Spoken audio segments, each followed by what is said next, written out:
අයිබෝවන් ඔගොල්ලෝ thumbnail එකේ දැක්ක විදිහටම මේ පාඩමේ කතා කරන්නේ 10 වසරේ 3 වෙනි පාඩම. ඒ කියන්නේ පදාර්ථයේ ව්‍යුහය. පදාර්ථයේ ව්‍යුහය කියන කොටසේ අපි මුල් කොටස මෙතනදී සාකච්ඡා කරනවා. ඊළඟ වීඩියෝ එකෙන් දෙවෙනි කොටස, ඊළඟ වීඩියෝ එකෙන් තුන්වෙනි කොටස විදිහට මේක ඉස්සරහට ගලාගෙන යනවා සම්පූර්ණ පාඩම ඉවරනකම්ම. එතෙන්දී ඔන්න වැඩි කතා නැතුව මාතෘකාවට එන්නම්. මේකේ අපි කතා කරන්නේ පදාර්ථය කියන එක ගැන. පදාර්ථය කියන එක ගැන කියනකොට 6 වසරේදී අපි ඉගෙන ගන්නවා පදාර්ථය කියන්නේ මොකක්ද කියලා. ඒකෙදි මෙහෙම දෙයක් කියනවා ලෝකයේ තියෙන දේවල් ප්‍රධාන කොටස් දෙකකට බෙදෙනවා ස්කන්ධයක් තිබීම හා අවකාශයේ ඉඩක් ගැනීම කියන ගුණය සලකලා කියන ගුණ දෙක සලකලා. එහෙම ස්කන්ධයක් තියෙන අවකාශ ඉඩක් ගන්න දේවල් වලට ඒ කාලේ කියනවා නමක් පදාර්ථය කියලා. ඊළඟට අනිත් જાතිය තමයි ස්කන්ධයක් නැති අවකාශ ඉඩක් ගන්නෙත් නැති දේවල්. හැබැයි ලෝකේ තියෙන දේවල් ඒවට ඒ කාලේදී නමක් දෙනවා ශක්ති කියලා. එතකොට මේ පාඩමේදී කතා කරන්නේ 6 දී අන්නර කතා කරපු පදාර්ථය ගැන. හරි. අපි එතකොට පදාර්ථය කියන කොටසට එමු. පදාර්ථය කියන කොටසට උදාහරණ ගත්තොත් ලී කෑල්ලක්, ගල් කැටයක්, යකඩ කෑල්ලක්, ඊට පස්සේ වායුවක් ඔන්න ඔක්කොම අයිති වෙන්නේ පදාර්ථයට. මම පදාර්ථය ගැන කියන්න කලින් මේකේ උදාහරණයක් කියන්නම්කො මෙහෙම. හිතන්න මෙන්න මේ වගේ යකඩ කෑල්ලක් තියෙනවා කියලා. ඔන්න වගේ යකඩ කෑල්ලක් තියෙනවා. ඉස්සර කට්ටිය මෙන්න මේ යකඩ කෑල්ල ඇතුලේ තියෙන දේවල් හොයන්න ගත්තා. ඒ යකඩ කෑල්ල ඇතුලේ තියෙන දේවල් හොයාගෙන යද්දී මේගොල්ලෝ මේවා මේ කොටස් වලට බෙදාගෙන ගියා. එහෙන් බෙදාගෙන ගිහිල්ලා ඒ කාලේදී ඒගොල්ලන්ට හොයාගන්න පුළුවන් වුණා ඉතා කුඩා දෙයක්.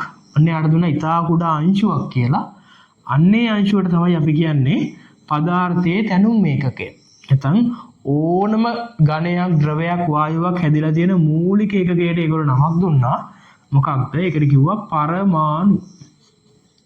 එතකොට පදාර්ථ හැදිලා තියෙන්නේ ඉතා කුඩා අංශු జాතියක් එකතු වෙලා මේ කුඩාම අංශුවට ඒ කාලේ දුන්න නමක් මොකක්ද? පරමාණුව. එහෙම නැත්නම් ඉංග්‍රීසියෙන් ඇටම් කියලා කියනවා. මේකේ ඇත්තම තේරුම ඒ කාලේ දැන් මේ තව දුරටත් බෙදන්න බැරි කියන අදහසින්. එතකොට යකඩ හැදිලා තියෙන්නේ මොනවෙන්ද ඇහුවොත් එහෙම ඒවට කියන්නේ යකඩ පරමාණු. තඹ හැදිලා තියෙන්නේ මොනවෙන්ද ඇහුවොත් එහෙම තඹ පරමාණු. රත්තරන් හැදිලා තියෙන්නේ මොනවෙන්ද ඇහුවොත් එහෙම රත්තරන් පරමාණු.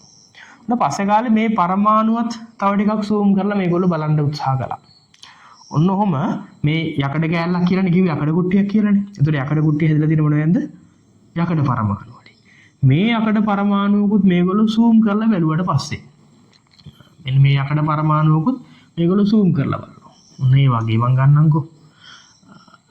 මේක ඇතුලේ මේ පරමාණුවක් zoom කළාම තියෙන හැඩතලයට ඒගොල්ලෝ දුන්න නමක් පරමාණුක මොනවා කියලාද? ආකෘති කියලා. එතකොට මේ හොයාගන්න කාලවල වලනේ පරමාණුක ආකෘතිය. ඒ කියන්නේ පරමාණුව ඇතුලේ තියෙන මෙන්න මේ හැඩතලය ගැන විවිධ අය විවිධ මත ඉදිරිපත් කළා. ඒකෙන් මුලින්ම එහෙම පැහැදිලිව පිළිගන්න පුළුවන් මතයක් ඉදිරිපත් කරන විද්‍යාඥයා 10 වසරේදී ඔයගොල්ලෝ මේ නම් මතක තියාගන්න එක අත්‍යවශ්‍ය නැහැ. එයාට කියන්නේ අර්නස්ට් රදර්ෆර්ඩ් කියලා. Ernest Rutherford. එයා කිව්වා මෙන්න මේ පරමාණුව කියන එක ඇතුලේ තියෙන්නේ මෙන්න මේ වගේ ව්‍යුහයක්. මොන වගේ ව්‍යුහයක්ද? මේ පරමාණු ඇතුලේ මැද්දේ තියෙනවා මීට වඩා පොඩි අංශු జాතියක් එකතු වෙලා. ඒවට ඒගොල්ලෝ දුන්න නමක් මොන ආරෝපණද? ධන ආරෝපණ කියලා. ඊළඟට මේ වටේ තියනවා කියලා කිව්වා මොනවද? ඍණ ආරෝපණ වගේක්. ඒවා තියෙන්නේ මෙන්න මෙහෙම චලනය වෙවි. ඒ ඍණ ආරෝපණ වලට පස්සේ කාලේ දුන්න නමක් ඉලෙක්ට්‍රෝන කියලා. එතකොට මේ අංශුවක් zoom කරලා බැලුවාම රදර්ෆර්ඩ් අනුව නම් මේකේ මැද තියෙනවා කිව්වා ධන ආරෝපිත න්‍යෂ්ටියක්.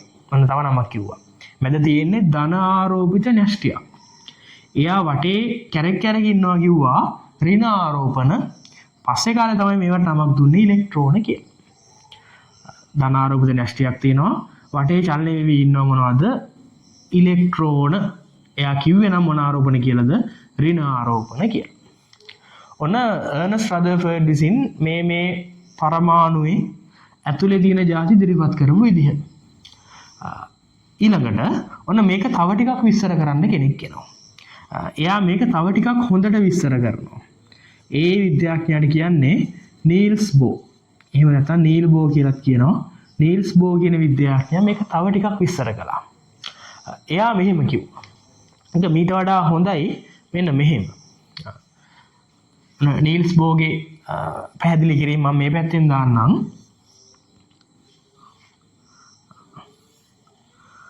පරමාණුව මැද්දේ තියෙන මේ න්‍යෂ්ටියේ තියෙනවා ප්‍රෝටෝන කියලා ධනාරෝපිත අංශු විශේෂයක්. ප්‍රෝටෝන කියලා ධනාරෝපිත අංශු විශේෂයක් තියෙනවා. මෙයා වටේ ඉලෙක්ට්‍රෝන කියන ඍණාරෝපිත අංශු නිකන් ඔහේ පාරවල ගමන් කරනව නෙමෙයි. ඒගොල්ලෝ නිශ්චිත මාර්ගවල ගමන් කරනවා කියලා කිව්වා. මේවා මේ නිකන් ඔහේ ගමන් කරනව නෙමෙයි. මේක කියන කාලේ කිව්වේ මේගොල්ලෝ ඉලිප්සාකාර මාර්ගවල යනවා කියලා. හරියට සූර්යය වටේ මේ පෘථිවිය ඇතුළු ග්‍රහලෝකයන් ඔන්න වගේ පාරවල් වලනේ. ඒ වගේ මුල් කාලෙදි කිව්වේ මේවා ඉලිප්සාකාර මාර්ගවල මෙහෙම චලිත යෙදෙනවා කියලා. ඇත්තටම මේක තව ටිකක් විස්තර කරලා තමයි මෙන්න මේ නීල්ස් බෝ කියන එක්කෙනා මේක තව විස්තර කළේ. මේ බලන්නකෝ. එයා මෙහෙමයි කිව්වේ. මේ පරමාණුවේ මැද්දේ තියෙන න්‍යෂ්ටියේ ප්‍රෝටෝන හිර වෙලා තියෙනවා. ඒ වගේම මේ ඉලෙක්ට්‍රෝන නිශ්චිත ගමන් මාර්ගවල යනවා. ඒ ගමන් මාර්ගවලට පස්සේ කාලේ කිව්වා ශක්ති මට්ටම් කියලා. එහෙම ශක්ති මට්ටම් හඳුන්වනකොටත් මේ න්‍යෂ්ටිය වටේ ඉලෙක්ට්‍රෝන යන මේ ළඟම පාර මුලින්ම හම්බෙන පාරට එයා දුන්නා K ශක්ති මට්ටම කියලා. එතනින් පස්සේ තියෙන ඊළඟ පාරට එයා දුන්නා ඉලෙක්ට්‍රෝන යන නිශ්චිත ගමන් මාර්ගයට L කියලා. ඊටත් පස්සේ තියෙන මේ ගමන් මාර්ගයට එයා නමක් දුන්නා මොකක් වෙන්නේ නැද්ද? M කියලා. ඊටත් පස්සේ තියෙන ගමන් මාර්ගයට එයා නමක් දුන්නා මොකක්ද? මොන ශක්ති මට්ටමද? N ශක්ති මට්ටම කියලා. ඔන්න අර්නස්ට් රදර්ෆර්ඩ් මේක විස්තර කළේ මෙහෙමයි. මේ න්‍යෂ්ටිය ඇතුලේ ප්‍රෝටෝන තියෙනවා. මේ වටේ ඉලෙක්ට්‍රෝන ගමන් කරන නිශ්චිත ගමන් මාර්ගවල නිශ්චිත පථවල ඒවට කිව්ව ශක්ති මට්ටම් කියලා. K L M N විදිහට. ඊට අමතරව පස්සේ කාලේ හොයාගන්නවා මේක ඇතුලේ ප්‍රෝටෝන විතරක් නෙමෙයි තව පොඩි අංශු జాතියක් තියෙනවා. ඒවට කියන්නේ නියුට්‍රෝන කියලා. එතකොට අර න්‍යෂ්ටිය කියලා කියපු එක ඇතුලේ අංශු ಜಾති දෙකක් තියෙනවා. ප්‍රෝටෝන විතරක් නෙමෙයි නියුට්‍රෝනත් මේක ඇතුලේ තියෙනවා. මේ මොඩල් එක තව ටිකක් විස්තර කළා. මේකේ ඔය මේ ග්‍රහලෝක ගමන් කරන වගේ පාරවල් වල අනේකට කිව්වා මොන ආකෘතිය කියලාද? ග්‍රහ ආකෘතිය. ඊට පස්සේ තමයි මේක නීල්ස් බෝ තව ටිකක් විස්තර කළේ. ඊළඟ වැඩේ බලන්න වෙන්න. දැන් අපිට තේරුණා මුලින්ම පදාර්ථය හැදලා තියෙන්නේ මේ පොඩි අංශුව පරමාණුව කියලා. හැබැයි ඕක අස්සේ මම කිව්වා මේ පරමාණු ඇතුලේ තව පොඩි අංශු තියෙනවා කියලා. එතකොට පදාර්ථය හැදලා තියෙන පොඩිම අංශුව පරමාණුව කියන එකට වඩා පරමාණුවත් හැදලා තියෙන තව දේවල් වලින් කියලා අපිට පැහැදිලි. එහෙනම් එන්නේ පරමාණු ඇතුලේ තියෙන තව පොඩි අංශු වලට නමක් දෙන්න එපා. ඒවට මෙතනින් පස්සේ කියන්නේ උප පරමාණුක අංශු. මොනවද මේ පරමාණු ඇතුලේ තියෙන උප පරමාණුක අංශු? මම දැන් ටිකක් කිව්වා. එක જાතියකට කියනවා අපි නියුට්‍රෝන. තව જાතියකට කියනවා වැඩිපුරම මේ කතා කළා ඒකට කියන්නේ ප්‍රෝටෝන. තවත් જાතියක් තියෙනවා ඒකට අපි කියන්නේ ඉලෙක්ට්‍රෝන. ඔන්න ඒ විදිහට උපපරමාණුක අංශු වර්ග තුනක් තියෙනවා. ප්‍රධාන උපපරමාණුක අංශු වර්ග තුනක් තියෙනවා. ප්‍රෝටෝනයි, නියුට්‍රෝනයි, ඉලෙක්ට්‍රෝනයි. එතකොට පස්සේ කාලේ මේගොල්ලන්ගේ හැසිරීම තව බලනකොට මේකේ ප්‍රෝටෝන වලට තියෙනවා එක්තරා ගතියක්. ඒගොල්ලෝ දුන්නා ඒකට ධන ආරෝපිතයි කියලා. එතකොට ප්‍රෝටෝන ඉලෙක්ට්‍රෝනය ගත්තාම ආකර්ෂණය වෙන නිසා ඒගොල්ලෝ වර්ග දෙකක් වෙන්න ඕනේ කියන අදහසින් ඉලෙක්ට්‍රෝන වලට දුන්නා ධනවල ප්‍රතිවිරුද්ධ අදහස. ඍණ ආරෝපිත ගතිය. ඊළඟට නියුට්‍රෝන කියන්නේ ඉලෙක්ට්‍රෝන වලට ආකර්ෂණය වෙන්නෙත් නැහැ, ප්‍රෝටෝන වලට ආකර්ෂණය වෙන්නෙත් නැහැ, ඔහේ ඉන්නවා. ඒ නිසා ඒගොල්ලන්ට කිව්වා ආරෝපිත නැහැ. ආරෝපිත නැත. ඔන්න ඔය විදිහට තමයි ඔය ආරෝපණ වෙන් කළේ. එතකොට කෙනෙක් ඇහුවොත් ඇයි මේ ඉලෙක්ට්‍රෝන මෙහෙම තියෙන්නේ මේ නිදහසේ ඉන්න එකේ ගැලවිලා යන්න පුළුවන් කියලා මේ න්‍යෂ්ටියේ තියෙන ධනාරෝපිත ප්‍රෝටෝන වලින් මේ ඉලෙක්ට්‍රෝන ආකර්ෂණය කරන නිසා තමයි මේගොල්ලෝ මෙහෙම මේ වටේ නිශ්චිත ගමන් මාර්ගවල යන්නේ. ඒතර ආයි කෙනෙකුට කියන්න පුළුවන් එහෙනම් මේකට ගිහින් ඉලෙක්ට්‍රෝන ඇලෙන්න එපයි කියලා. මෙච්චර ආකර්ෂණය වෙනවා නම්. එහෙම වෙන්නේ නැහැ. මේගොල්ලෝ අර වෘත්තාකාර මාර්ගවල යනවනේ. ඒ නිසා ඒගොල්ලෝ මේ මාර්ගෙම පවතින ලැබියාවක් දක්වනවා. මේකෙම භ්‍රමණය වෙවි ඉන්නවා. අර අපි දන්නවනේ මේ මාර්ගලින්දේ එහෙම යනකොට යම් බේකින් මේක වටේ බයික් එක පදිනකොට එයා වැටෙන්නේ නැතුව යනවනේ. අන්න ඒ වගේ මේගොල්ලෝ නිශ්චිත මාර්ගවල ගමන් කර මෙයාගෙන් ගැලවෙන්නේ නැතුව මෙයාට ආකර්ෂණය වෙන්නේ නැතුව යම් තත්ත්වයක් පවත්ව ගන්නවා. හැබැයි ඒවා වෙනස් කරන්නත් පුළුවන්. ඒක අපි පස්සේ කතා කරමු. හරි. එතකොට ඔන්න නියුට්‍රෝනේ, ප්‍රෝටෝනේ, ඉලෙක්ට්‍රෝනේ තියෙන තැන් ගැන කිව්වා. මම මේක චුට්ටක් අයින් කරන්නම්. මොකද දැන් මීට වඩා අපිට වඩා සාධාරණ මතවාදී තියෙන්නේ මෙන්න මේක ඇතුලේනේ. මොකක්ද නැස්ටි ඇතුලේ ප්‍රෝටෝන වලට අමතරව නියුට්‍රෝනක් තියෙනවා. මේ මාර්ගවල නිදහස් මාර්ගවල ඉලෙක්ට්‍රෝන මෙහිම චලනය වෙවිත් ඉන්නවා කියන එක. ඉලෙක්ට්‍රෝන නේ. හරි. ඔන්න ඒ කතාව පැහැදිලි. ඊළඟට මේගොල්ලෝ ආයි කල්පනා කළා මේ ස්කන්ධෙම කොහොම වෙන්නේ නැද්ද කියලා. ඒ කියන්නේ නියුට්‍රෝනේ, ප්‍රෝටෝනේ, ඉලෙක්ට්‍රෝනේ. ඒ කියන්නේ පරමාණුක ස්කන්ධෙම. ඒව බලද්දී අපිට ප්‍රෝටෝන, ඉලෙක්ට්‍රෝන, නියුට්‍රෝන ස්කන්ධය ගැන ගන්න වෙනවා. එහෙම ගැන ගන්න යම් ක්‍රමයක් ඕනේ. හැබැයි වැඩේ තමයි මේගොල්ලන්ගේ ස්කන්ධ ගොඩාක් අඩුයි. ඒ කියන්නේ හරිම සැහැල්ලුයි. අපිට සාමාන්‍ය එක් වලින් මයින්ඩ් බැරි තරම්ම සැහැල්ලුයි. ඒ වගේ වෙලාවට මේගොල්ලෝ මෙන්න මෙහෙම ක්‍රමයක් පාවිච්චි කරනවා. මේ බලන්නකෝ. හිතන්න මේනේ ගෙම්බෝ. මේනේ ගෙම්බෝ. ඔහොම එක්කෙනෙක් ඉන්නවා. මෙයාගේ ග්‍රෑම් 2යි. මෙයා ග්‍රෑම් 16යි. මෙයා ග්‍රෑම් 40යි. එතකොට මෙන්න මේ ගෙම්බිලෝගේ මෙහෙම ස්කන්ධ ප්‍රකාශ කළ හැකි මේ. ඔයාලට පේනවද මෙයා වගේ මෙයා 8 ගුණයක් කියලා. මෙයාගේ ස්කන්ධේ මෙයා වගේ 8 ගුණයක් කියලා. මෙයාගේ ස්කන්ධේ මෙයා වගේ 20 ගුණයක් කියලා පේනවද? ඔන්න ඔහම කෙනෙක් වගේ කී ගුණයක්ද කියලා ප්‍රකාශ කරනවට නමක් තියෙනවා. ඒකට කියන්නේ අපි සාපේක්ෂව ස්කන්ධ ප්‍රකාශ කරනවා කියලා. ඒක ගෙනාවම මෙන්න මේකට. මේ බලන්නකෝ. මේ ප්‍රෝටෝන, නියුට්‍රෝන, ඉලෙක්ට්‍රෝන වලත් ස්කන්ධ එතනින් පස්සේ ප්‍රකාශ කරලා තියෙන්නේ සාපේක්ෂව. ඒ මොකද සාපේක්ෂකතාව මේ ප්‍රෝටෝනේ ස්කන්ධ එක නම් හොයාගෙන තියෙනවා නියුට්‍රෝන ස්කන්ධෙත් එකයි කියලා. ඒ කියන්නේ මෙයා වගේ එක් ගුණයක් නේද? ඒ කියන්නේ මේ දෙන්නගේ ස්කන්ධ මොකද වෙන්නේ?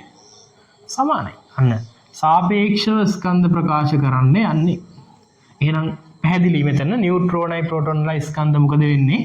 ඒවා සමානයි. ඒ කියන්නේ මෙයා එක නම් මෙයත් එකයි.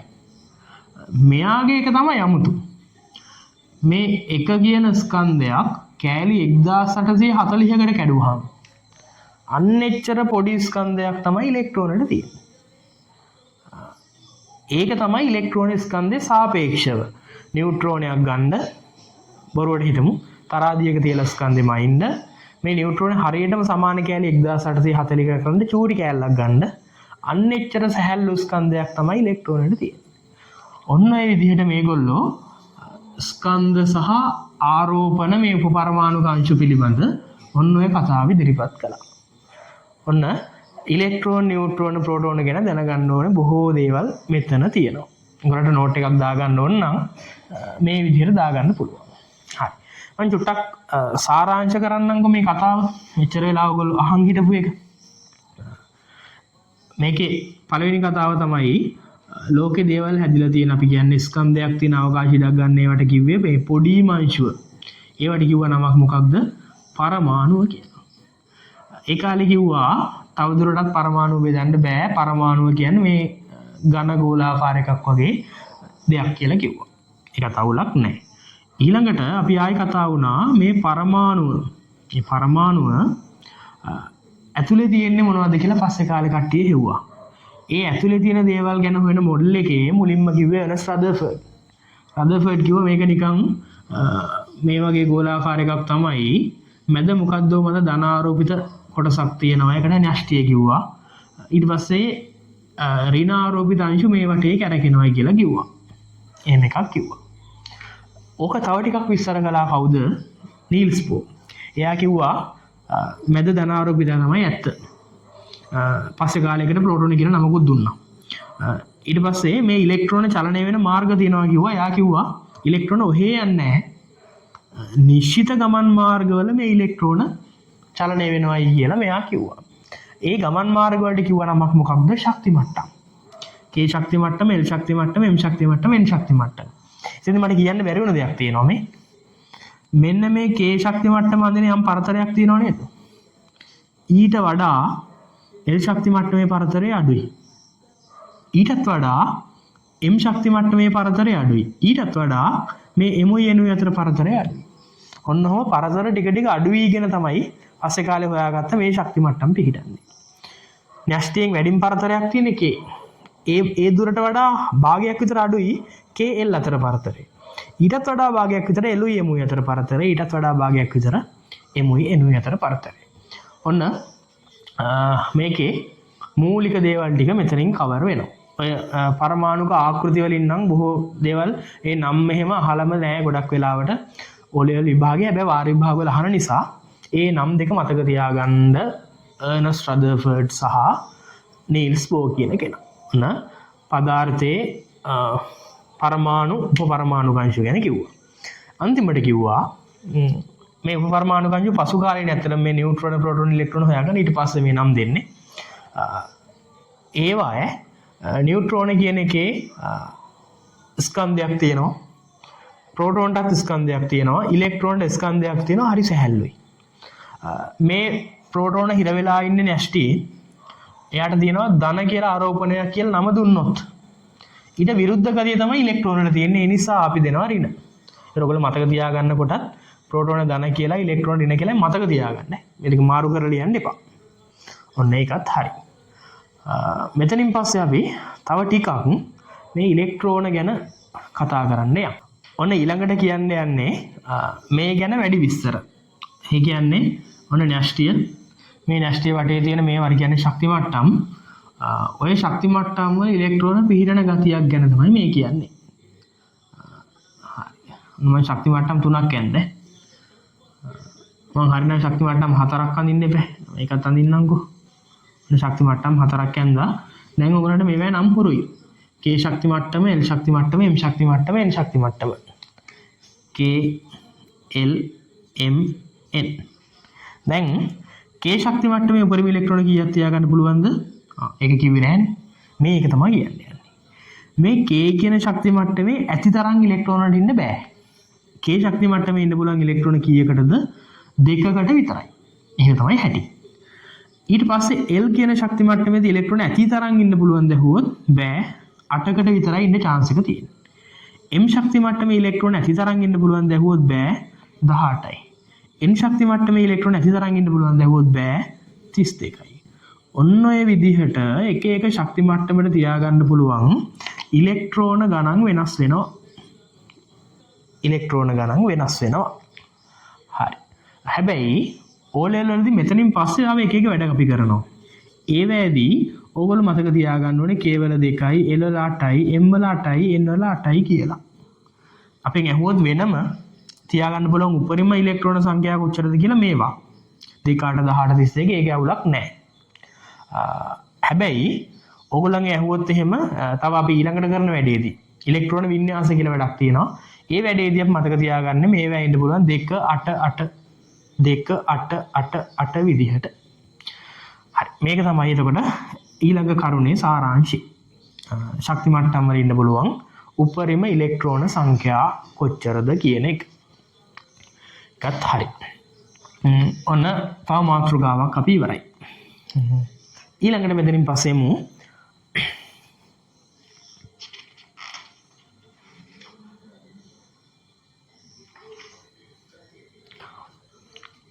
ඊළඟට අපි එමු පරමාණු සම්බන්ධ රාශි වලට. පරමාණු සම්බන්ධ රාශි කියන්නේ මේ පරමාණුවක් ඇතුළේ මොනවා හරි දේවල් මයින්ව ඇතිනේ. ඒකට පරමාණුවක දිග පළල එහෙමක් මයින්ඩ් යන්නේ නැහැ. ඇත්තටම පරමාණු සම්බන්ධ රාශිය අපි ඔලවලදී ඉගෙන ගන්නේ පරමාණුවක න්‍යෂ්ටි ඇතුළේ තියෙන ප්‍රෝටෝන ගාන ගැන. පරමාණුවක න්‍යෂ්ටියේ තියෙන නියුට්‍රෝන ගාන ගැන. පරමාණුවක් වටේ කැරක් කැරක ඉන්න මේ ඉලෙක්ට්‍රෝන සංඛ්‍යාව ගැන. ඔන්න ඕවා සම්බන්ධයෙන් රාශි දෙකක් තමයි ඊළඟට අපි ඉගෙන ගන්න යන්නේ. ඒ කියන්නේ පරමාණු ඇතුලේ මයින රාශි. ඕකේ පළවෙනි රාශිය. පළවෙනි රාශියට කියන නම තමයි අපි පරමාණුක ක්‍රමාංක. පරමාණුක ක්‍රමාංකය. ඔය පරමාණු ක්‍රමාංකය ගැන මම මෙහෙම කියන්නම්. මේකත් මම අයින් කරනවා. පරමාණු ක්‍රමාංක ගැන මෙන්න මෙහෙම කිව්වා නම් ලේසි වැඩි. මේ බලන්නකෝ. දැන් අපෙන් ඇහුවොත් රත්තරණුයි යකඩයි එකද? රත්තරන් කියන එකයි යකඩ කියන එකයි එක දැහුවොත් එහෙම ඔයගොල්ලන්ට පැහැදිලිව උත්තරයක් දුන්න හැකි නෑ. මේවා එකක් නෙමෙයි දෙකක්. එහෙනම් ලෝකේ හැදිලා තියෙන්නේ එහෙම වෙනස් ಜಾති වලින් මේ මූලික දේවල්. අන්නේ ලෝකේ හැදෙන්න මුල් වෙච්ච ಜಾති වලට අපි කියනවා මෙතනින් පස්සේ නමක් මොනවා කියලාද? මූල ද්‍රව්‍ය. ලෝකේ හැදෙන ඒ දේවල් හැදෙන බිලියන් බ්ලොක්ස් ටික තමයි මූල ද්‍රව්‍ය. ඒ මූල ද්‍රව්‍ය එක එක විදිහට කලවම් වෙලා තමයි ලෝකේ සියලු දේ නිර්මාණය වෙලා තියෙනවා කියලා අපි සලකන්නේ. එතකොට එහෙම ලෝකේ හැදෙන්න මුල් වෙච්ච ද්‍රව්‍ය කීයක් විතර තියෙනවද? අපි මූල ද්‍රව්‍ය හරියටම නෙමෙයි අපි 92ක් විතර කතා කරනවා. 92ක් විතර කතා කරනවා. මූල ද්‍රව්‍ය 92ක් කියලා මතක තියාගන්නකෝ. මූල ද්‍රව්‍ය ලෝකේ 92ක් තියෙනවා. මේවා මාරු වෙලා තමයි දේවල් හැදිලා තියෙන්නේ. එතකොට ඔය මූල ද්‍රව්‍ය අතරින් මම නිකන් මූල ද්‍රව්‍ය 20ක් ලියන්නම්කෝ. මේක බොහෝ විට මේක බලන ඕගොල්ලෝ දන්නවා ඇති. Hydrogen, helium, lithium, beryllium, boron, carbon, nitrogen, oxygen, fluorine, neon, sodium, magnesium, aluminium, silicon, phosphorus, sulphur, chlorine, argon, potassium, calcium. ඔය 20 ඔයගලන්ට මතකයේ තියාගන්න වෙනවා 10 වසරේදී. 10 වසරේ පළවෙනි වාරෙදිම මේ 20 මං කිව්ව පිළිවෙලටම මං කිව්ව සංකේත වලින්ම ඔයගලන්ට මතක තියාගන්න වෙනවා. ඒක ඉස්සරහට කතා කරමු. ඔන්න ඔහොම මූල ද්‍රව්‍ය තියෙනවා 20ක් අපි ඕලෙවල් කාලේ මතක තියාගන්න. තව 92ක් විතරම තියෙනවා. තව නෙමෙයි ඔක්කොම 92ක් ඊට වඩා පොඩ්ඩක් වැඩියෙන් තියෙනවා. 92ක් කියලා හිතාගන්නකෝ. ඔන්න ඔය මූල ද්‍රව්‍ය 92කින් එකක් තමයි මේ අපි කතා කරන රත්තරන්. තව එකක් තමයි යකඩ. එතකොට මෙහෙම හිතන්නකෝ. එකම සයිස් එකකින් රත්තරන් කුට්ටියක් ගත්තාමයි ඒ සයිස් එකෙන්ම යකඩ කුට්ටියක් ගත්තාමයි වෙනස මොකක්ද කියලා ඇහුවොත් ඔයගොල්ලෝ කියයි පාට වෙනස්. ඇත්ත.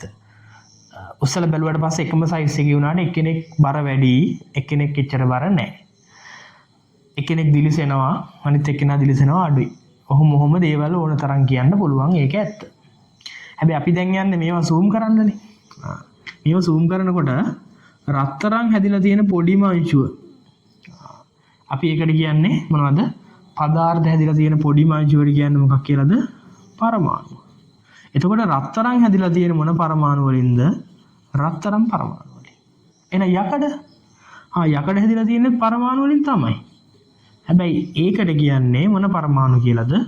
යකඩ පරමාණු. දැන් ආයි ප්‍රශ්නයක්. එහෙනම් රත්තරන් පරමාණුවත් මේ වගේ වෙන්න ඇතිනේ. ඔයගේ මැද නැස්ටියක් ඇති, ඔහොම වෙන්න ඇති. යකඩ පරමාණු ගත්තත් එහෙම වෙන්න ඇතිනේ. ඒකත් ඇත්ත. එතකොට රත්තරණුයි යකඩයි වෙනස් උනේ. මෙහෙමයි. රත්තරන් නැස්ටියක් ඇතුලේ තියෙනව නේද ප්‍රෝටෝන ගාන. අන්නේ ප්‍රෝටෝන ගාන නෙමෙයි යකඩ පරමාණුවක නැස්ටියක් ඇතුලේ තියෙන්නේ. එතකොට මේ නැස්ටි ප්‍රෝටෝන ගාන වෙනස් වෙන්න ලෝකේ දේවල් වෙනස් වෙනවද? ඔව්. අන්න එහෙම තමයි රත්තරණුයි යකඩයි වෙනස් වෙලා තියෙන්නේ. තවදුරටත් කිව්වොත් රත්තරන් පරමාණු ඇතුලේ තියෙන නියුට්‍රෝනයි ප්‍රෝටෝනයි දෙකේම එකතුව නෙමෙයි යකඩ පරමාණු ඇතුලේ තියෙන මේ නැස්ටි ඇතුලේ තියෙන නියුට්‍රෝනයි ප්‍රෝටෝනයි දෙකේම එකතුව. ඒවා වෙනස්. එතකොට ඔන්න රත්තරන් පරමාණුයි යකඩ පරමාණුයි කාබන් පරමාණු ගත්තත් සෝඩියම් පරමාණු ගත්තත් එක එක ලෝක ජාති වෙනස් වෙන්න හේතුව යම් අදහසක් දැන් තියෙනවා. තවදුරටත් අපි කිව්වොත් එහෙම මේ කියන්නේ අර මේ රාශි වගේක්ම ඉනවා කිව්වා නේද? ඒ ප්‍රෝටෝන, නියුට්‍රෝන, ඉලෙක්ට්‍රෝන සංඛ්‍යාව වෙනස් වෙන. අන්නේ රාශියක් මේ ඇස්සේ තියෙනවා. ඒ වෙන්න මේක. මොකක් හරි පරමාණුවක් ගන්න.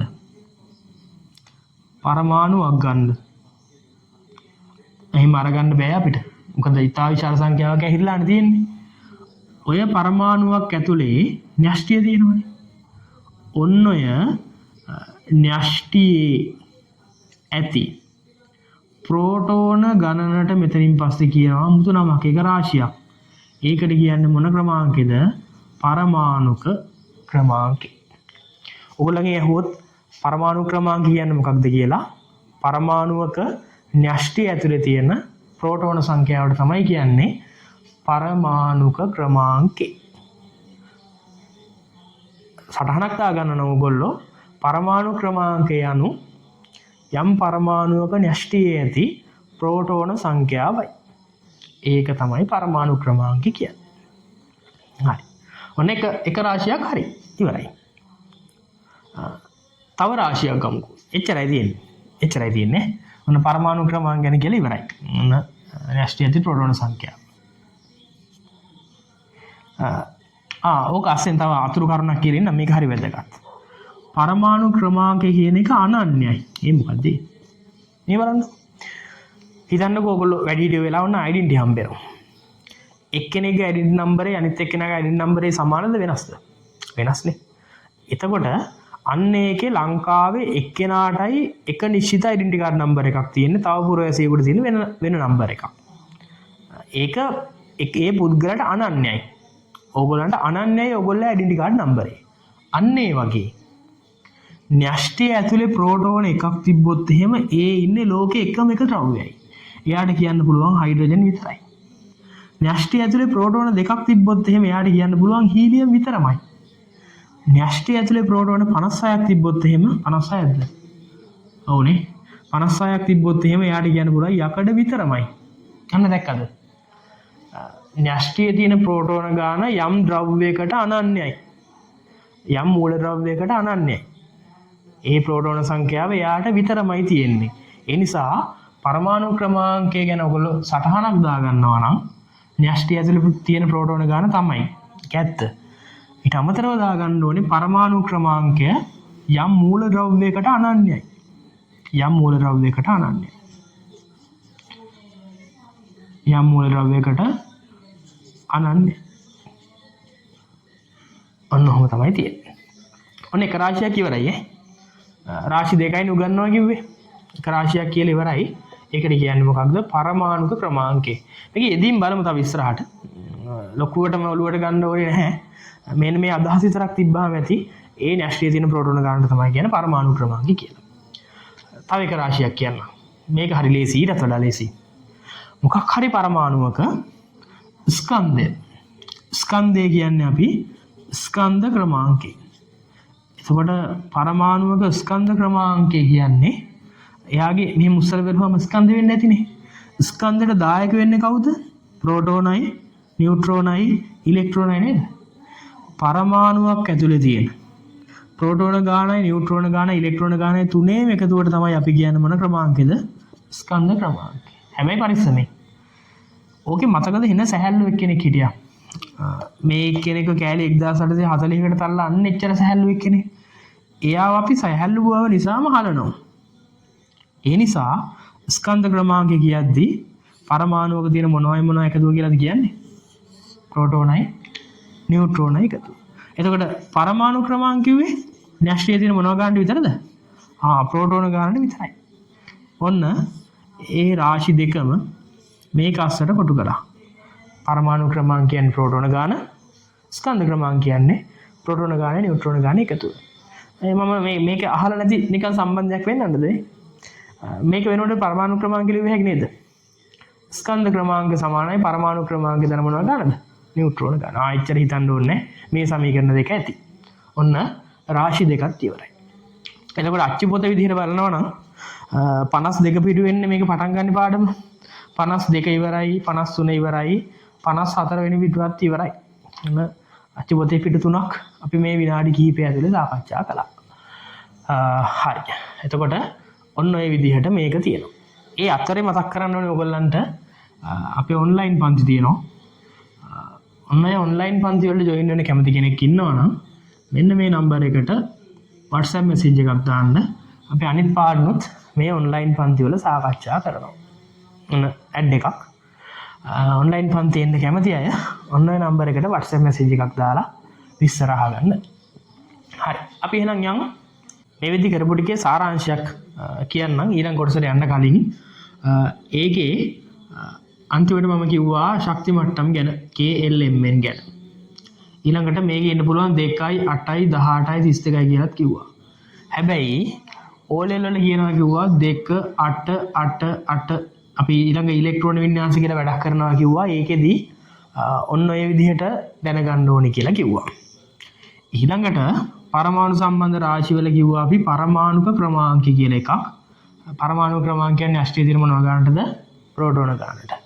ඔන්න ඕකට කිව්වා නමක් අනන්‍යයි කියලා. අනන්‍ය නේද? අයට නැති එක්කෙනාට විතරක් තියෙන අනන්‍ය. ඊළඟට ස්කන්ධ ක්‍රමාංක කියලා එකක් කිව්වා. ස්කන්ධ ක්‍රමාංක කියන්නේ පරමාණුක ස්කන්ධය ගැන මයින් මිනුමක්. නියුට්‍රෝනයි ප්‍රෝටෝනයි ගාන එකතුව කිව්වා ඉලෙක්ට්‍රෝන සැහැල්ලු නිසා එක ගණන් ගන්න නැහැ කිව්වා ඉලෙක්ට්‍රෝන ගාන. ස්කන්ධ ක්‍රමාංක නියුට්‍රෝන ප්‍රෝටෝන ගාන. ඊළඟ කතාව තමයි මෙන්න මේක. මූලද්‍රව්‍යක ඔන්න ඔය වගේ ස්කන්ධ ක්‍රමාංක පරමාණු ක්‍රමාංක සම්බන්ධ කරලා මූලද්‍රව්‍යයක් සංකේතවත් කරන විදිහක් තියෙනවා මේ. මෙන්න මෙහෙම. මූලද්‍රව්‍යයක් සංකේතවත් කරන්නේ මෙහෙම. මේ මොකද්ද? මේ බලන්නකෝ. හිතන්නකෝ අපිට තියෙනවා කියලා කාබන් කියලා. කාබන් සංකේතවත් කරද්දී කාබන් 612 කියලා සංකේතවත් කරනවා. ඒ මොකද්ද? මේ පල්ලෙහායි ලියලා තියෙන කාබන් වල මොන ක්‍රමාංකද? පරමාණුක ක්‍රමාංකය. දැන් අහන් හිටියානම් ඔයගොල්ලෝ දන්නවා. පරමාණුක ක්‍රමාංක කියන්නේ න්‍යෂ්ටියේ තියෙන මොනවා ගන්නද? ප්‍රෝටෝන ගන්න. එහෙනම් මේක බැලු බැලමට කිව්ව හැකි කාබන් පරමාණුවක් ඇන්දොත් ඔහොමනේ පරමාණු අඳින්න වෙන්නේ. ඔහොම ශක්ති මට්ටම උදාන්න වෙනවනේ. න්‍යෂ්ටියේ තියෙනවා ප්‍රෝටෝන කීයක්ද? 6ක්. මට ප්‍රෝටෝන 6ක් අඳින්න වෙනවා මේ. දෙකක්. ඊළඟට ස්කන්ධ ක්‍රමාංක 12ක් තියෙනවා නේද? ස්කන්ධ ක්‍රමාංක කියන්නේ මොකද්ද මේ? ප්‍රෝටෝනයි නියුට්‍රෝනයි දෙකම එකතු කළාම 12යිලු. ප්‍රෝටෝන 6ක් තියෙනවා කියලා දන්නව නේද? 6ට නියුට්‍රෝන ගාන එකතු කළාම 12ක්ලු. 6ට කීයක් එකතු කළාම 12 වෙන්නේ? 6ක්. එහෙනම් මේක ඇතුළේ නියුට්‍රෝනක් තියෙනවා කීයද? 6ක් තියෙනවා. 6ක්. දැන් ආයි ප්‍රශ්නයක් කී ඔච්චර දේවල් දන්න එකේ වටේ කැරක් කැරක ඉන්න ඉලෙක්ට්‍රෝන ගාන දන්නේ නැද්ද කියලා ප්‍රශ්නයක් කී. අන්න ඒ වගේ වෙලාවට ඉලෙක්ට්‍රෝන ගාන හොයාගන්නත් විදිහක් මම ඔකසින් කියනවා. ඒ ඉලෙක්ට්‍රෝන ගාන හොයාගන්න විදිහ කියන්නේ කොන්දේසියක් පිට. ඒ කොන්දේසියට කියන්නේ අපි කියන්නේ මෙයා ආරෝපිත නැත්තම් අපි ඒකට කියනවා උදාසීන නම්. මෙයා උදාසීන නම් ප්‍රෝටෝනයි ඉලෙක්ට්‍රෝනයි සමානයි කියලා තමයි කියන්නේ. ඒ මොකද උදාසීනයි කියන්නේ? උදාසීන ගැන කියන්න කලින් උදාසීන නොවන ඒවා ගැන කියන්න ඕනේ. ඒක පොඩ්ඩකට තියන්න. ඒක ඉස්සරහදී කියනවා. ඒ කියන්නේ දැන් මේකේ හැටියට නම් මෙහෙම නිකන් ඔහේ දෙන්නේ මොකුත් විශේෂයක් නොකළොත් එහෙම උදාසීනයි කියලා තමයි කියන්නේ. එතකොට මේකේ ප්‍රෝටෝන 6යිනේ. එහෙනම් මේක ඉලෙක්ට්‍රෝනක් තියෙනවනේ කීයක්ද? 6ක්. මේ උදාසීන කියන කොන්දේසි යටතේ උදාසීන වුණාම ප්‍රෝටෝනයි ඉලෙක්ට්‍රෝනයි සමානයිනේ. බද වෙන්න එපා උදාසීන ගැන ඉස්සරහට කතා කරනවා. දැනට දැනගන්න ප්‍රෝටෝනයි ඉලෙක්ට්‍රෝනයි සමානයි කියලා. හරි එහෙනම් මේක ඇතුලේ මේකෙන් එළියේ ඉලෙක්ට්‍රෝනක් ඉන්නවා කීයක්ද? 6ක්. ඔන්න ආයි ප්‍රශ්නයක්. ඉලෙක්ට්‍රෝන 6ක් ඉන්නවා නම් මේ ඉලෙක්ට්‍රෝන මේක ඇතුලේ කීයක් දාන්න පුළුවන්ද? මේක ඇතුලේ කීයක් දාන්න පුළුවන්ද කියලා ප්‍රශ්නයක් එනවා. අන්නේ ප්‍රශ්නෙට උත්තරේ මම ඔයගලන්ට මේ කොටසේ ඉලෙක්ට්‍රෝන වින්‍යාසයෙන් කතා කරනවා. ඒ ඉලෙක්ට්‍රෝන වින්‍යාසය කතා කරන්න කලින් මේ මෙතන තියෙනවානේ මේ පරමාණු ක්‍රමාංක ස්කන්ධ ක්‍රමාංක වගේ ඒවා. අන්න ඒවැ ගැටලු ටිකක් විසඳලා එමු. පරමාණු ක්‍රමාංක ස්කන්ධ ක්‍රමාංක මේ ඉලෙක්ට්‍රෝන ප්‍රෝටෝන සමාන කතන්දර අන්න ඒවැ ගැටලු ටිකක් විසඳලා මේවා ඉලෙක්ට්‍රෝන පිරෙන විදිහ ගැන කතා කරන්න මම යන්නම් ඉලෙක්ට්‍රෝන වින්‍යාසය. ගොඩක් වෙලාවට ඔයගලන්ට ඒක ඉලෙක්ට්‍රෝන වින්‍යාසය කියන්නේ එහෙම පැටලිච්ච කොටසක් වෙන්න ඇති. හරි. එහෙනම් මම මේකේ ගැටලු ටිකකට එන්නම්. ගැටලු ටිකකට එන්නම්. හරි. බලන්නකෝ. මේකේ බොහෝ විට මම ඇත්ත දත්ත දෙන්නේ ඔයගොල්ලන්ට. ඔන්න මුල් රබ සෙට් එකම ලියනවා. තව එකක්. හරි. මේ ඇති. මේ බලන්නකෝ. මම මෙතන ලියනවා මෙහෙම. සෝඩියම් කියලා එකක් ලියනවා 11 23.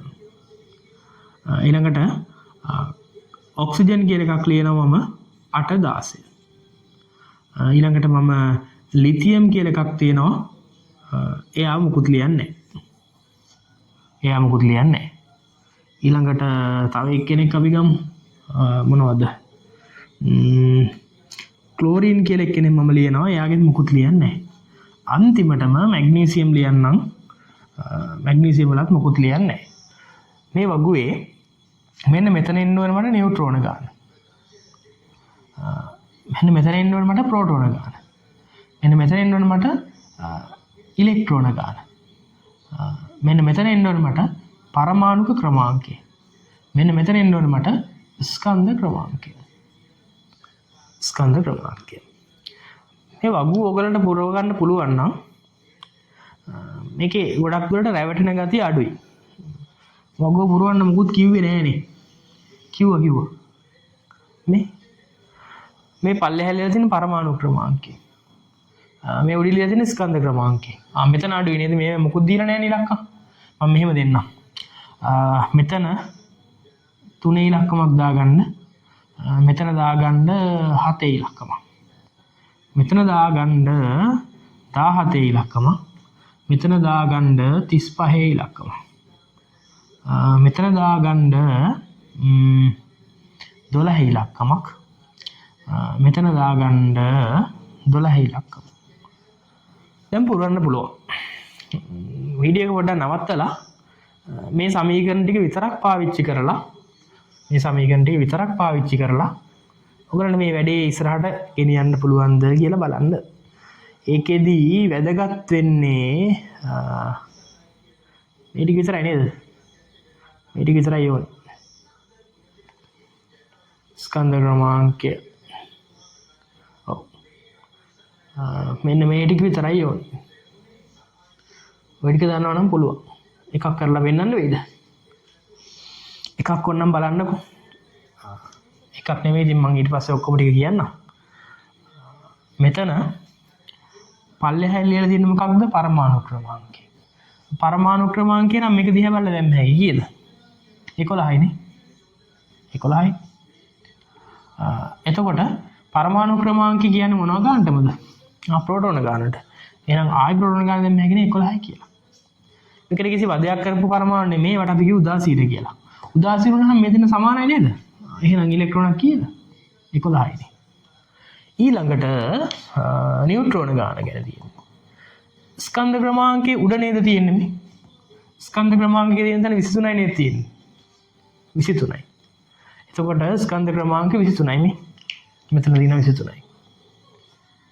ස්කන්ධ ක්‍රමාංක හැදිලා තියෙන්නේ කොහොමද? මේ දෙන්න එකතු වෙලා නියුට්‍රෝනයි ප්‍රෝටෝනයි එකතු වෙනවා තමයි ස්කන්ධ ක්‍රමාංකය. කීයට 11ක් එකතු වෙනවද 23 එන්නේ? එහෙනම් 23 11ක් අඩු කළාම උත්තරේ ගන්න පුළුවන් කීයද? 12යි. ඔය විදිහටම පල්ලෙහා සෙට් එක පුරවන්න පුළුවන්. පල්ලෙහාට ගෝකල ACM පුරවන්න පුළුවන්. ඔය පියවර දිහා දැක්කහම දැනගන්න තියෙන පරමාණු ක්‍රමාංකයන් ප්‍රෝටෝන ගාන ස්කන්ධ ක්‍රමාංකයන් මේ දෙක එකතුව උදාසීන විට මේ හැම එකම උදාසීනයි. මේ දෙන්න සමානයි. මෙහෙම ලියන්නත් පුළුවන් කියන වග ඔයගොල්ලෝ දැනගන්න ඕනේ. හරි.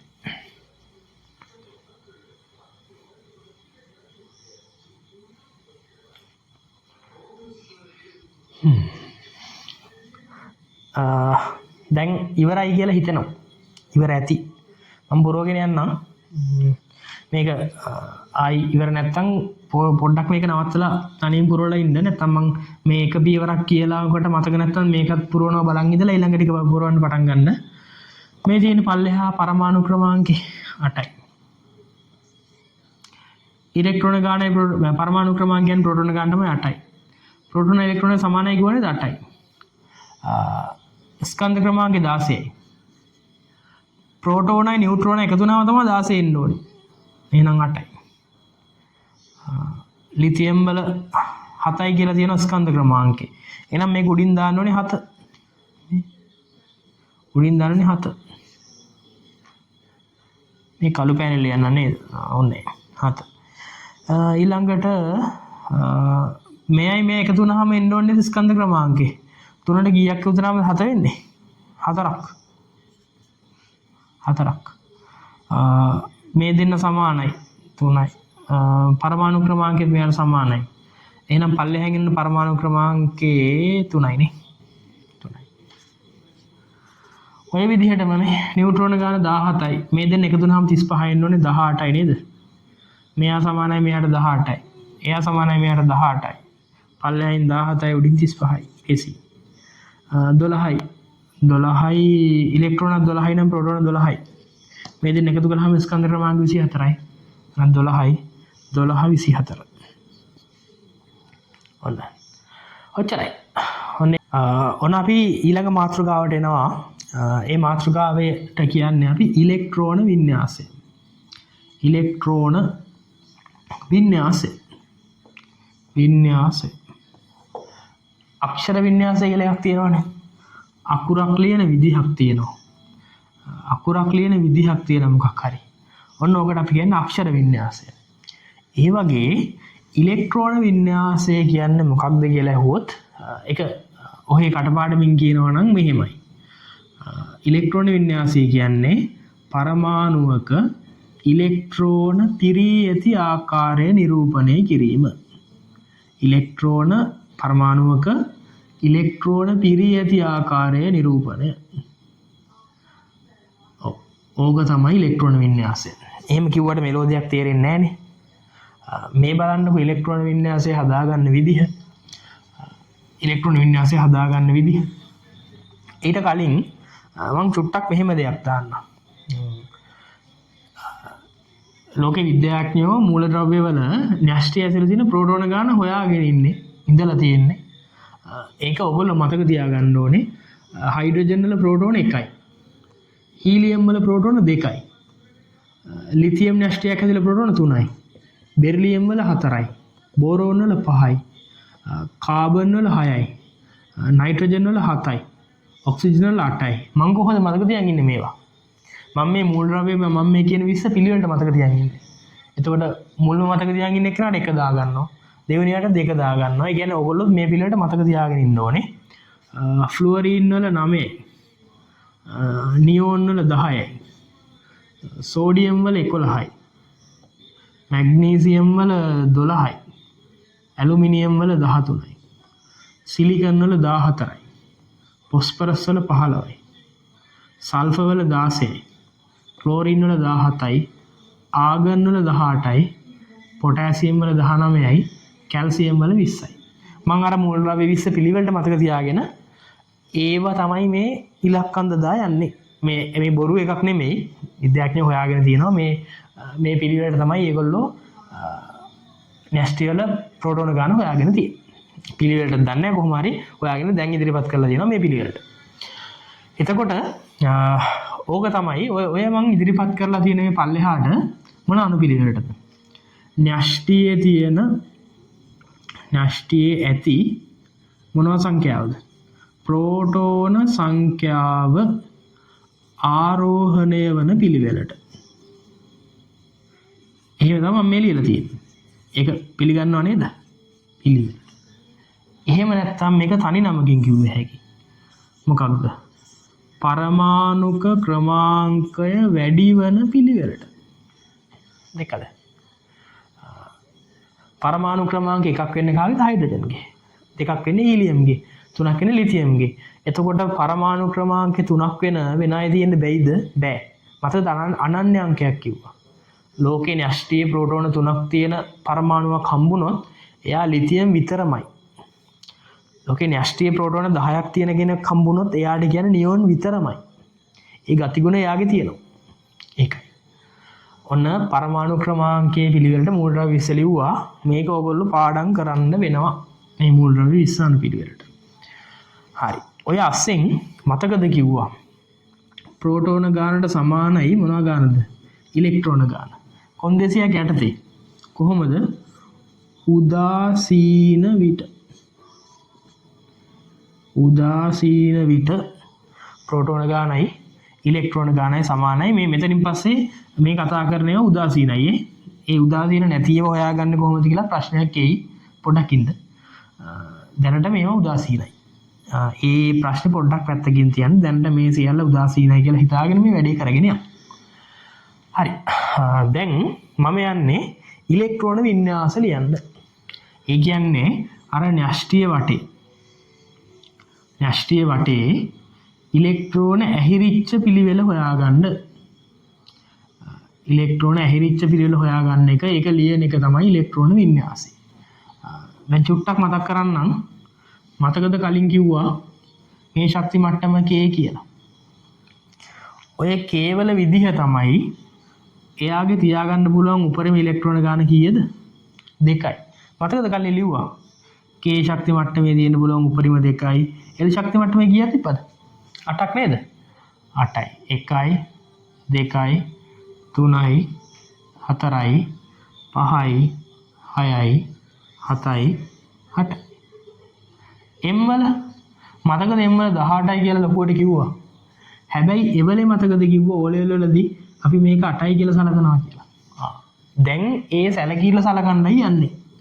එහෙනම් මෙතන තියෙන්නේ 1යි 2යි 3යි 4යි 5යි 6යි 7යි 8යි.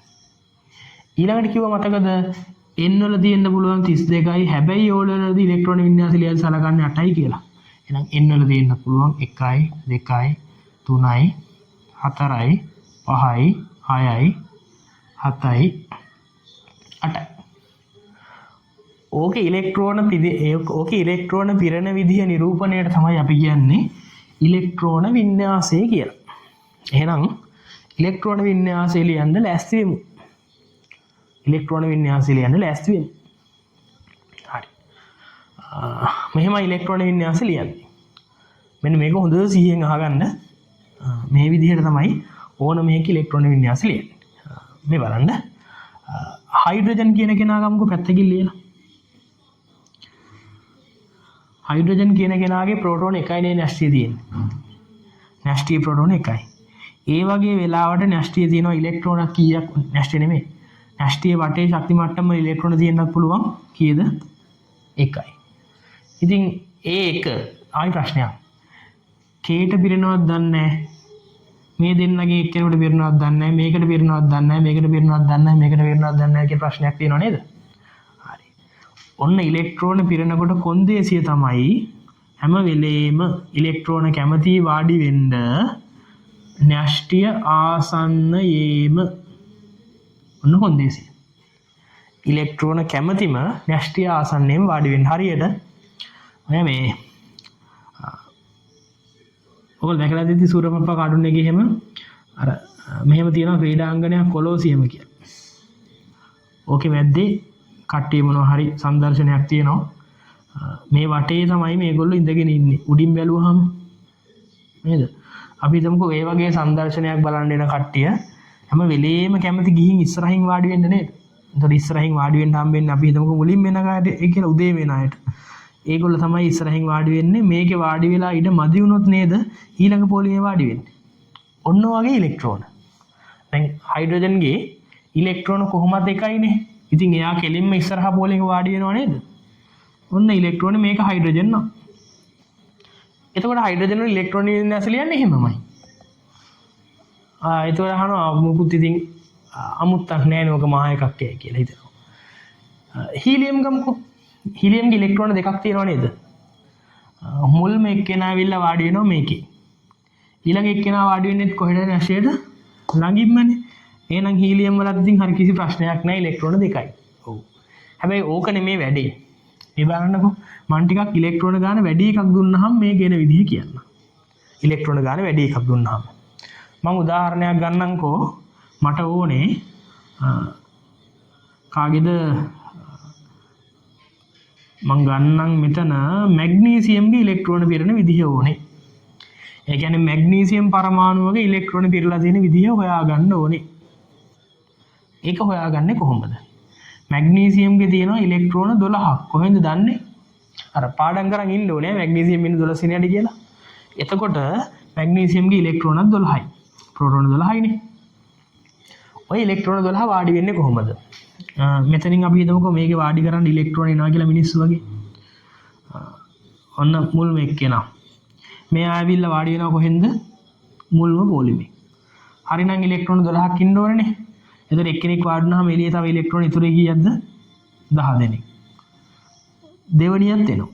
දෙවණියත් ඇවිල්ලා කොහෙද වාඩි වෙන්නේ? කොන්දේසිය හැම වෙලෙම ඉස්සරහින් වාඩි වෙන්නේ. දැන් එළියේ කීයක් ඉතුරුද? 12න් දෙන්නෙක් වාඩි වුණාම එළියේ 8ක් ඉතුරුයි නේද? හරි. එතකොට ඊළඟ එක්කෙනා එනවා. එයා වාඩි වෙන්න ඕනේ මේ පොලිමේ නේද? මොකද මේකේ ඉඩමදිනේ. මේකේ. තව එළියේ ඉතුරුයි කීයක්ද? 7ක්. ඊළඟ එක්කෙනත් එනවා. මේ කොහේ හරි නේද වාඩි වෙන්න ඕනේ. ඔහෙන් වාඩි වෙනවා. තව ඉතුරුයි 6ක්. තව ඉතුරුයි 5ක්. තව ඉතුරුයි 4ක්. තව ඉතුරුයි 3ක්. තව ඉතුරුයි 2ක්. අන්තිම එක්කෙනා මෙතන. ඔන්න මැග්නීසියම් වල ඉලෙක්ට්‍රෝන වාඩි වෙන විදිහ. ඒ කියන්නේ මුල්ම පොලිමේ දෙන්නෙක් වාඩි වුණා. දෙවෙනි පොලිමේ 8 දෙනෙක් වාඩි වුණා. 12ක් හිටියා නේද? 2යි 8යි පිරුණාම 10යිනේ. තව දෙන්නෙක් එළියේ නේද? ඒ දෙන්න වාඩි වෙන්නේ මොකේද? තුන්වෙනි ශක්ති මට්ටමේ නේද කොහේ හරි. එතකොට තුන්වෙනි ශක්ති මට්ටමේ තව දෙන්නෙක් වාඩි වෙනවා නේද? ඔන්න ඔහොම පිළිවෙලට ක්‍රමාදාර ලියන එකට තමයි අපි කියන්නේ ඉලෙක්ට්‍රෝන වින්‍යාසය ලියනවා කියලා. තව එකක් ගමු. කමාරු නම් මම දාන්නම්කෝ සෝඩියම්. සෝඩියම් ලේසි නේද? මම ගන්නම්කෝ ෆොස්ෆරස්. ෆොස්ෆරස් එක කොච්චර වාඩි වෙනව නේද? 15 දෙනෙක්. අර කට්ටිය දැන් ආයි මකනවා. මුල්ම එකේ වාඩි වෙනවා කීයද? දෙන්නෙක්. දෙන්නෙක් වාඩි වුණාම එළියේ ඉතුරු කී දෙනෙක්ද? 13 දෙනෙක් නේ. ඒ 13 දෙනෙක්ගෙන් ඊළඟට 8 දෙනෙක් වෙනකම්ම දෙවෙනි එකේ පිරෙනවනේ. ඊට වඩා පිරෙන්න බෑ. තව එළියේ ඉතුරු කීයක්ද? මේ 13න් 8ක් ගියම තව 5යි ඉන්නේ. ඒ 5 දෙනාට තියෙන තුන්වෙනි පොලිමේ නේද? පළවෙනි සීට් පොලිම, දෙවෙනි සීට් පොලිම, තුන්වෙනි සීට් පොලිම. ඔන්න ඔය විදිහට ලියන එකට තමයි කියන්නේ ඉලෙක්ට්‍රෝන වින්‍යාසය ලියනවායි කියලා. කොන්දේසිය මොකක්ද? ඉලෙක්ට්‍රෝන ඇවිල්ලා මුලින්ම වාඩි වෙන්නේ කට්ටිය ඉස්සරහම පොලිම වල. ඒවා පිරුණාම විතරයි ඊළඟ පොලිමට එන්නේ. ඒවා පිරුණාම විතරයි ඊළඟ පොලිමට එන්නේ. ඔන්න ඔය විදිහට ඉලෙක්ට්‍රෝන වින්‍යාසයේ හැම එකේම ලියන්න පුළුවන්. මම මෙහෙම ලියලා පෙන්නන්නම්කෝ. ඇලුමිනියම් වල 13ක් තියෙනවා. මුල් එකේ 2යි 8යි 3යි. ආගන් වල 2යි 8යි 10යි තව 8ක් මෙලියේ 8යි. ආගන් වල ඒ කැල්සියම් තව එකකම සල්ෆර් 16යි. මුල් එකේ 2යි ඊළඟේ 8යි 10ක් වාඩි වෙලා. ඊටු 10ම තුන්වෙනි පොලේ වාඩි කරන්න බෑනේ. මොකද තුන්වෙනි පොලේ සීට් තියෙන 8යි. එතෙන්ට 8යි තව දෙන්න. ඔන්න ඒ විදිහට ලියන එකට තමයි වැරදුනාද? සල්ෆර් 16යි. 2යි 8යි 10යි තව 6යිනේ. ඔන්න ඔය විදිහට ඉලෙක්ට්‍රෝන ලියන එකට තමයි අපි කියන්නේ ඉලෙක්ට්‍රෝන වින්‍යාසය ලියනවායි කියලා. මේ වීඩියෝ එක දිග වැඩි වෙන නිසා මම ඊතුරු කෑල්ල තව වීඩියෝ එකකට කඩනවා. තව වීඩියෝ එකක් හෝ දෙකක් වෙයි. එතකොට මේ වෙනකන් කතා කළා පරමාණුක ආකෘති, ප්‍රෝටෝන, ඉලෙක්ට්‍රෝන, නියුට්‍රෝන ගැන, ස්කන්ධ ක්‍රමාංක, පරමාණු ක්‍රමාංක, ශක්ති මට්ටම් සහ ඉලෙක්ට්‍රෝන වින්‍යාස කියන කොටස් බොහෝ දේවල් සාකච්ඡා කළා. තව අපිට පොඩි දේවල් ටිකක් තියෙන්නේ. ඒක මම දෙවෙනි වීඩියෝ එකට කඩනවා. ඊළඟ වීඩියෝ එකකින් අපි මේ කිතුරු කෑල්ල ගැන කතා කරන්න අපි හම්බෙමු.